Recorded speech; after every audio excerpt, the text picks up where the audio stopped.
tonight y'all got a special treat. Y'all have a surprise panelist. Yes, a surprise, right? Hip hop, you know we work in the extemporaneous, and this is just what we do.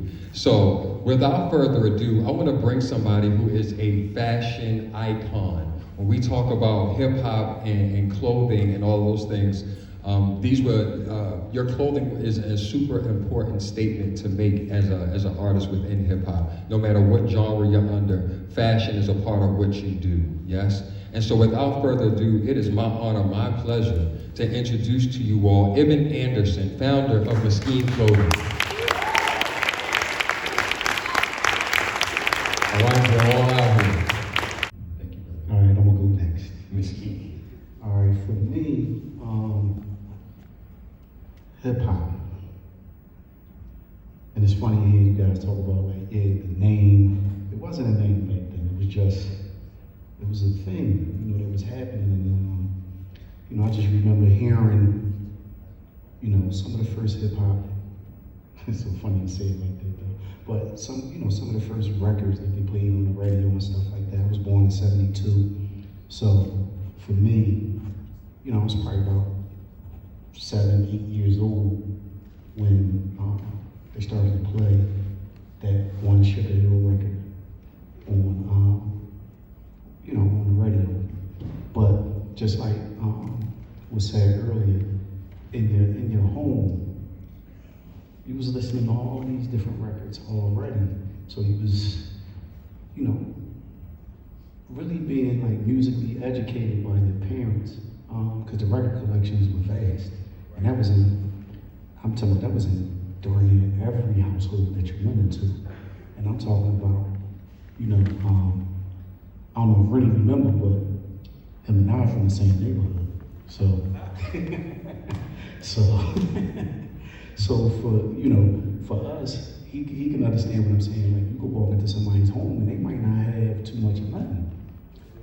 They got them records, and that music is playing, and we all kind of just within the neighborhood. It was like an unspoken language. You know what I mean? Everybody, was in some form of dance, and it's funny. It's like for myself, as an introduction to everything that was going on, I pretty much did every so-called element of hip hop, and not because it was a thing.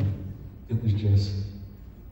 It was a natural occurrence. Everything happened. It was like the music, the DJ part, the dancing part. So all of those different things just happened naturally. But the thing that got me was, as far as, my introduction, not even to clothing, was the art. So I was naturally blessed with that talent, as a young kid. My mother still has drawings that I did when I was 2. So, yeah, so I've been doing it for as long as I can remember. So, but what actually really was the turning point for me was 8th and Fairmount, 8th and Wallace. There was a whole big wall they built, the regional rail line in our neighborhood. So they tore the whole neighborhood up, tore the streets up. They tore the joint up, right? Just to make this whole regional rail thing, happen. So when that happened, they put these big concrete walls. I lived in an apartment complex. It was called Pentown. So I lived on the 3rd floor, and I can remember waking up, going to sleep one night after they had finished the construction. The walls were just plain. Man, I woke up the next day. That morning, like I normally do, I look out the window, because it's the winter time, just to kind of check the temperature. And when I looked out, all I see is the whole entire wall is an art gallery to me, because I'm seeing all of this colorful, not like tags, I'm talking about pieces. And I can remember the artist. This guy named Fats and a guy named Joe. So they had the first wall. Now mind you, before I get to all of that, once I seen it, I couldn't get dressed fast enough. Like all of, you see in the movies and the person be running out the house like, oh, eat your breakfast. I'm like, yeah, I was off, man, breakfast, it meant nothing to me that day. I just got dressed. I lived on the 3rd floor, jumping down the steps. I couldn't wait to get outside so that I could just survey all of this art that I'd never seen in this type of way. It was crazy because, like I said, it was like art gallery walls because everything was in one place. You know, I've probably seen graffiti before, but never noticed it in that way because it was tags and it was random. This was, like I said, a whole entire block, and it was fast and gel, chrome, silver, right, with a black 3D background, and it was, they made it look like dripping ice. You know, you had Credit, Mr. Blint. These are heavy names. You had this guy named Sat, S-A-T. He did a piece that was in blue, and his name was Sat, and he did it with the perspective of his name being like a chair, like the seat, that's the perspective of it. It had a little, you know, 3D background, and that, you know, that was my turning point as far as into really loving art in a different kind of way, because, you know, seeing these pieces, it spoke to me differently than traditional things. It was speaking to the rebel in me. And I've always been that kind of kid, like inquisitive, you know, just different. So once I got a hold of that, I ran with that.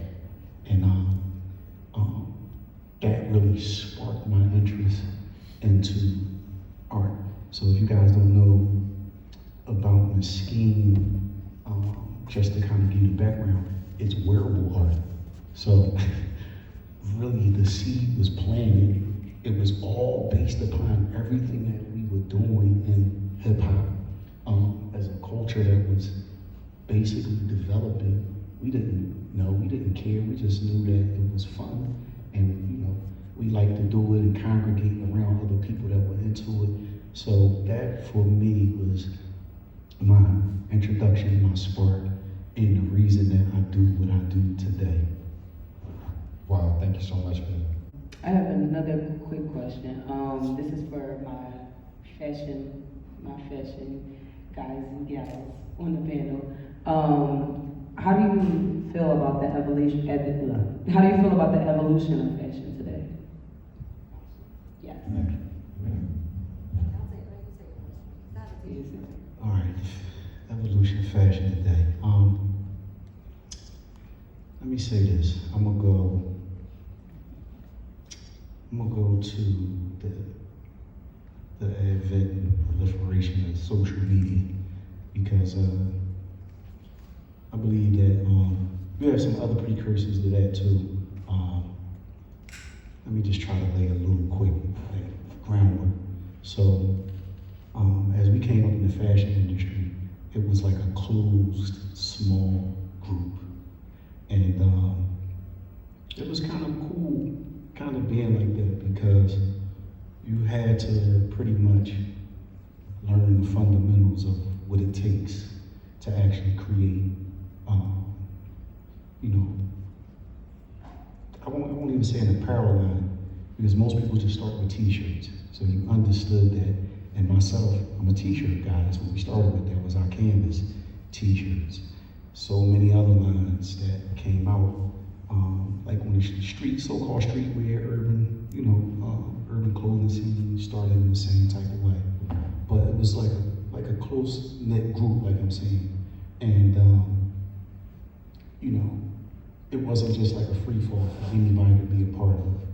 And you had to actually do the work in order to be, you know, a part of this small little group. You had to, you know, learn every step of the way in order to deliver, you know, a respectable product. And there was different steps in that. So social media comes, you know, let's just say 15 years ago, and you hear like the owners is marketing to me, because that's what it was. They told everyone, retail is dead. That was them saying that, because that's what they wanted. You know, they also said, oh, we're going to democratize all of these industries, including just anything that we're talking about, music, film, All right, so we will make things cheaper, quicker, and everyone will be able to compete. You know what I'm saying? And everyone will have a fair chance. But when you look at what happened is that you took something where, all right, you had to have the respect to learn how to actually put something together, wither away over time, because now, all right, we're gonna make it easier because of technology. But what ends up happening is it's almost like, I used to liken it to a plate of glass or a big mirror. So now you take this one solid structure and you drop it from wherever, and it breaks into all of these little tiny pieces.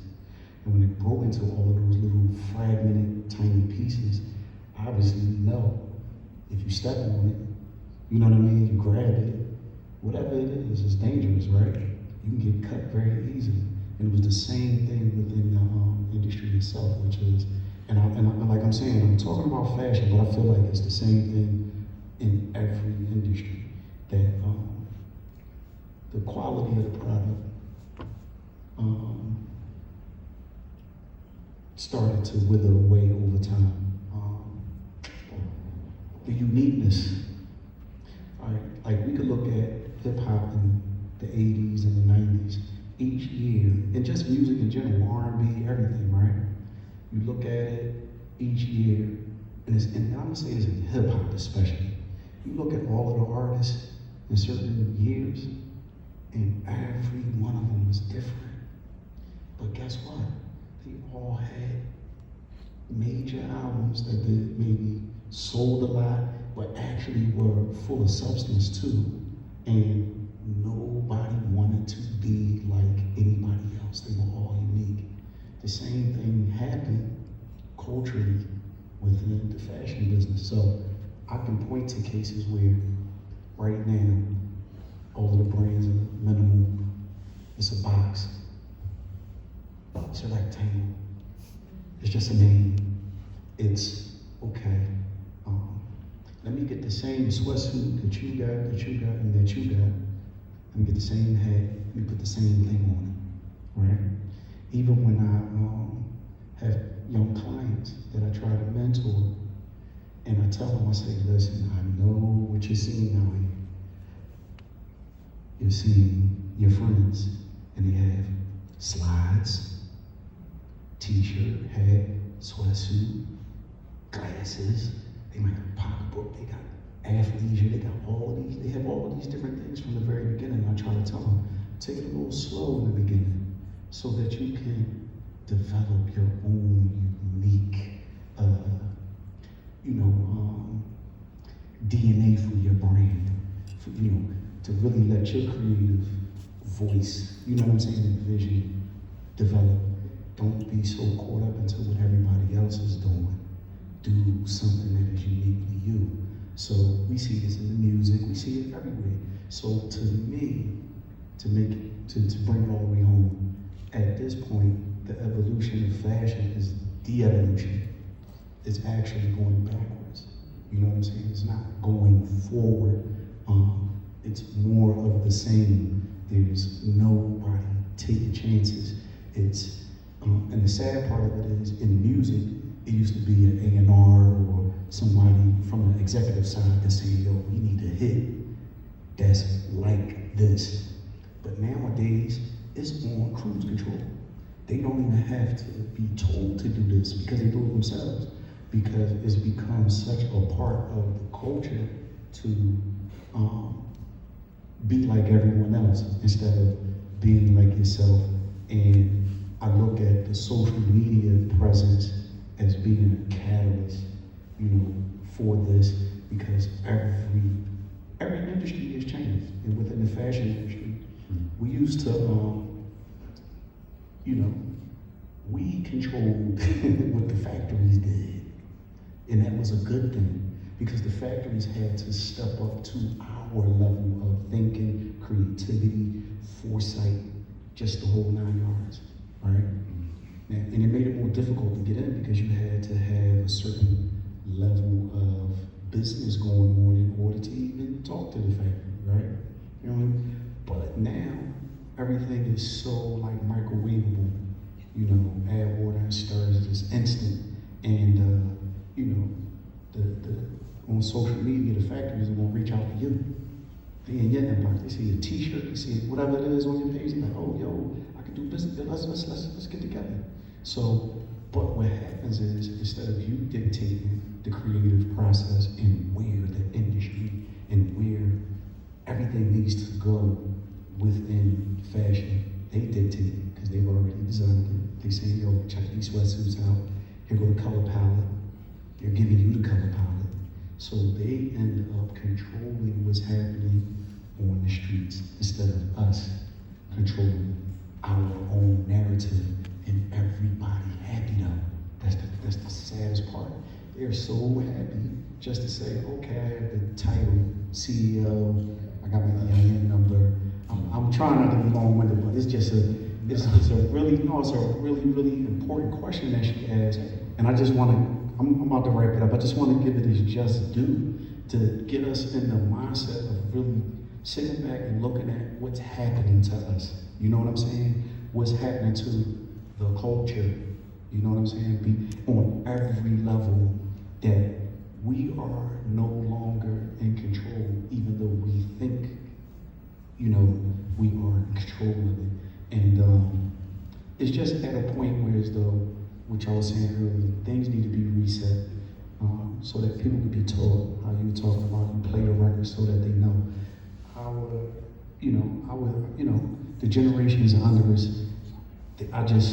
I hope that they get the opportunity, you know what I'm saying, to actually wake up to what how the business actually really operates, even though there have been changes, so that they can take control and really have a fulfilling experience instead of just, you know, popularity and a couple dollars. You know what I'm saying? Like where they get to the point where it's like, okay, I've actually told a story about myself, and I know who I am, and I know what I put into my brain, and I actually elevated something and brought people into something that's aspirational and beyond, you know, what is happening. That's the thing that is fulfilling in any creative process, I believe. So, you know, that's my wishes, that's my hopes, that's where I see the fashion industry at, along with, you know, all of these other, you know, things that are connected to hip hop. No, thank you so much for that. Definitely. Absolutely, a super detailed answer. We're just about basically out of time.